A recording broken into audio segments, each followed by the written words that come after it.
Alden Richards at Catherine Bernardo, box office king and queen, pag-usapan natin yan. Pero bago ang lahat, kung di ka pa nakasubscribe sa ating channel ay huwag kalimutan mag-subscribe para lagi kang updated sa latest chika. Kinilala ang kapuso actor na si Alden Richards at kapamilya actress na si Catherine Bernardo bilang box office king and queen, sa 52nd Box Office Entertainment Awards ng Guillermo Mendoza Memorial Scholarship Foundation. Si Alden ay ginawaran ng titulong box office king para sa hit movie nila ni Julia Montes na 5 Breakups and a Romance. Si Catherine ay hinirang na box office queen para sa blockbuster movie nila ni Dolly De Leon na A Very Good Girl. Nitong linggo, May 12, 2024, ginanap ang awarding ceremony ng 52nd Box Office Entertainment Awards, sa Henry Lee Irwin Theater ng Ateneo de Manila University. Layunin ng nasabing award-giving body na kilalanin ang mga showbiz personality at group na tumabo ng tagumpay sa larangan ng pelikula at telebisyon.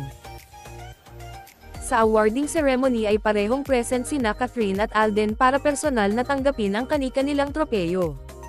Unang ginawaran ng parangal si Alden na sinundan naman ni Catherine. Sa social media, partikular na sa X, dating Twitter, mabilis na pinag-usapan ang interaksyon ng dalawa. Makikita kasi sa viral video clips ang paglabas ni Alden sa backstage para alalayan si Catherine. Mahihinuha ang pagkagulat ni Catherine, na walang ibang nasabi kundi, "Hoy." Nang makita si Alden na papalapit sa kanya. Kinilig ang Katden fans at netizens sa eksenang ito. Mababasang tweet ng isang netizen, "She's glowing but the way her face instantly lit up when she saw him, hits a different level. Gosh, this ship is sailing smoothly. Layag na layag. Let's come together, let's go Katdens." Sabi ng isa, "If only I could witness this moment up close, maybe I could tell you how her face flushed off giddiness she tried to conceal when he showed up on stage unexpectedly. Oy."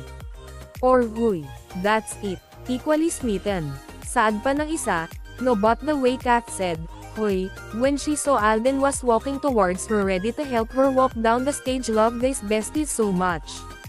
Katden, ang tawag sa nabuong tambalan ni Catherine at Alden matapos nilang pagbidahan ang box office hit na Hello Love Goodbye noong 2019. Simula nito, siniship na sila ng kanilang mga tagahanga, lalo na ngayon na parehas silang single matapos mahiwalay ni Catherine sa long-time boyfriend niyang si Daniel Padilla. Nilang pagsasama sa private events at ang napapabalitang panliligaw ni Alden kay Catherine. Anong masasabi nyo sa ating chismis ngayon? Mag-comment na at subscribe para updated ka sa latest chika na gaya nito. Maraming salamat po.